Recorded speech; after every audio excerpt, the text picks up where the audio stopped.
استنى حضرتك وانتم يا حلوين. انتوا عارفين ايه اللي بيحصل لو طول الوقت شغالين سكرولنج على الموبايل بلا هدف؟ ريلز اند شورتس متنوعة لدرجة ان الموبايل بقى امتداد لايدك ما بتستغناش عنه طول الوقت، لو انت بتاكل ولا وانت بتذاكر ولا حتى وانت بتشتغل. طيب اخبار التركيز والذاكرة ايه يا ترى؟ بتعرف تنجز شغلك ومهامك في مواعيدها ولا بتتأجل لأجل غير مسمى؟ انت عارف مخك ممكن يحصل له ايه؟ ايوه، برين رات. معاكم إيناس شكر. هنتكلم في مواضيع متنوعة تتعلق بصحتنا وإزاي نحافظ عليها وإمتى نقدر نتنبه للخطر اللي بنتعرض له ونتعامل معاه إزاي. الكواليفيكيشنز بتاعتي هتلاقوها في البورتفوليو المثبت في القناة، والمصادر المعلوماتية للقناة هتكون في البايو. وطبعا كل موضوع هنتكلم فيه هحط الريفرنسز بتاعته أكيد تحت الفيديو الخاص بيه.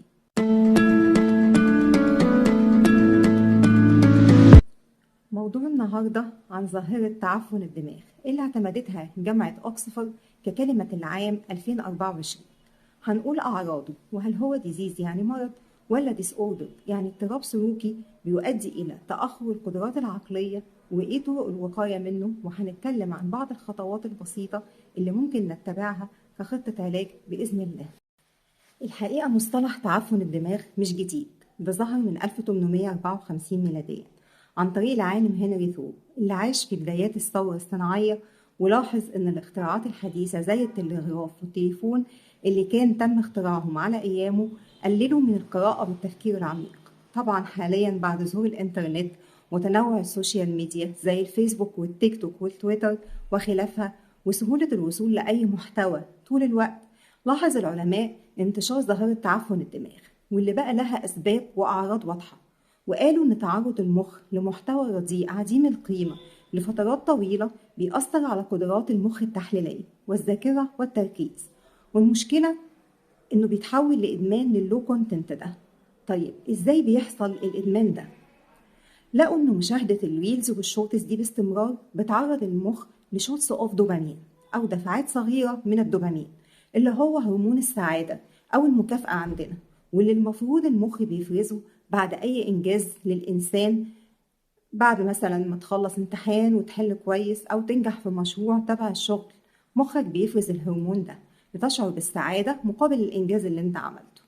بس طبعا في حالة تعفن الدماغ اللي بالمناسبة مش مرض ولكن اضطراب سلوكي، مفيش إنجاز، احنا بنتعود ناخد المكافأة دي بسهولة وبدون تعب، فليه مخنا هيتعب ويذاكر ويركز في الحاجات المهمة طالما ممكن تجيله مكافأة بدون تعب؟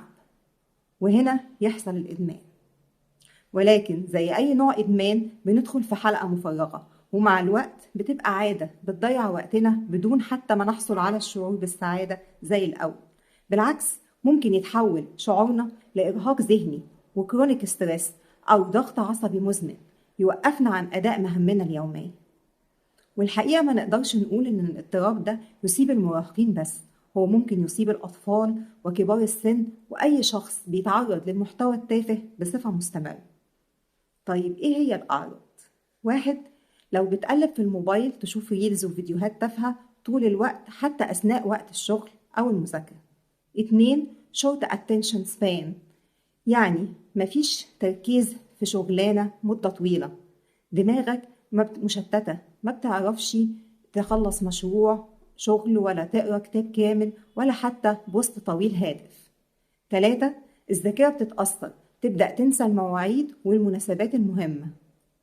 وجد أن التعرض للشاشات مدة طويلة بيقلل سمك منطقة السيريبرال كورتكس، ودي المنطقة في المخ المسؤولة عن الذاكرة واتخاذ القرارات وحل المشكلات، وبالتالي الحاجات دي بتتأثر، ما تعرفش تحل مشكلة ولا تحل مسألة حسابية معقدة.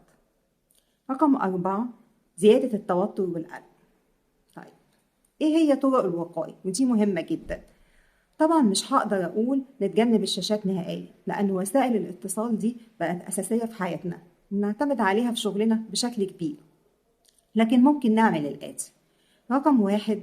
نعين وقت محدد لاستخدام الشاشات زي وقت الفيسبوك والتيك توك، نحدده بما لا يزيد عن تلت أو نص ساعة لو احنا داخلين أصلا بدون هدف. رقم 2. نقفل النوتيفيكيشن، علشان مش كل دقيقة هتروح تبص على النوتيفيكيشن اللي جاتلك وتسيب الشغل اللي في ايدك. 3. نعمل تمارين تنفس عميق لمدة 10 دقايق. هنعملها بتكنيك 4 في 4. 4 شهيق و4 نكتم النفس و4 زفير، 4 عدات. أو نعمل مديتيشن أو تأمل لوقت قليل ونزود بالتدريج بحيث نفصل دماغنا ويساعدنا على التركيز. ممكن وقت الصلاة نركز فيها، وهيبقى أجمل تأمل روحاني بيريح النفس والعقل كمان.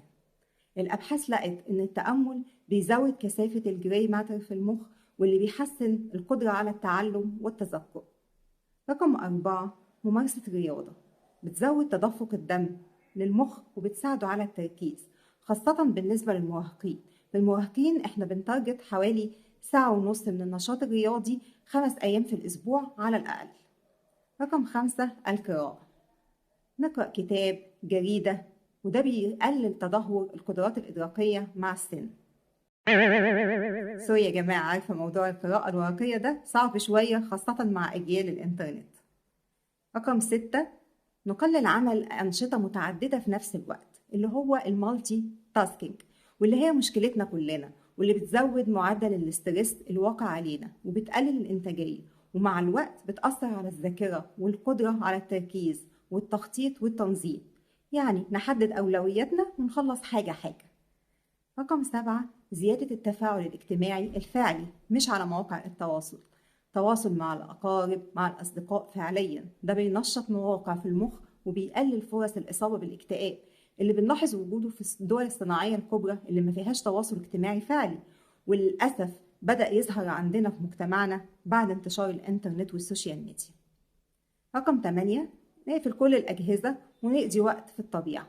اخرج في الهواء الطلق، ده بيقلل البرين فوج أو الغمامة الدماغية اللي هي مفيش تركيز. ممكن أكون متوجهة أعمل حاجة معينة ولما أوصل لمكان أنسى أصلا أنا جيت هنا ليه، وكتير مننا بيحصل معاه كده.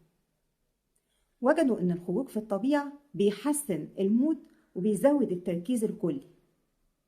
رقم 9، من طرق الوقاية ممكن نعمل سوشيال ميديا ديتوكس، ننظف مخنا ونقفل وسائل التواصل أسبوع على بعضه ونطلع مثلا رحلة.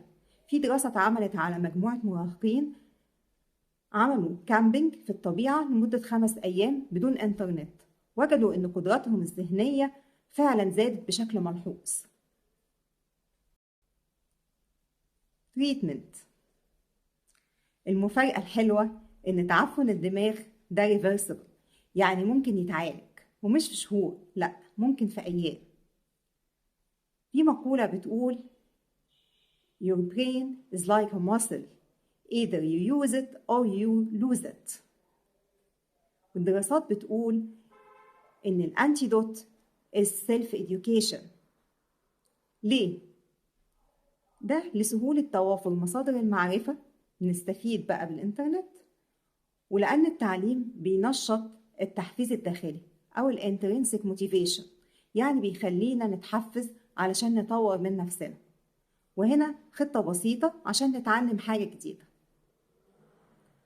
رقم 1، اختار التوبيك اللي بتحبه واللي هيفيدك في شغلك. مثلا ممكن لغة جديدة، مهارة، كمبيوتر، برمجة، AI، أي هدف محدد.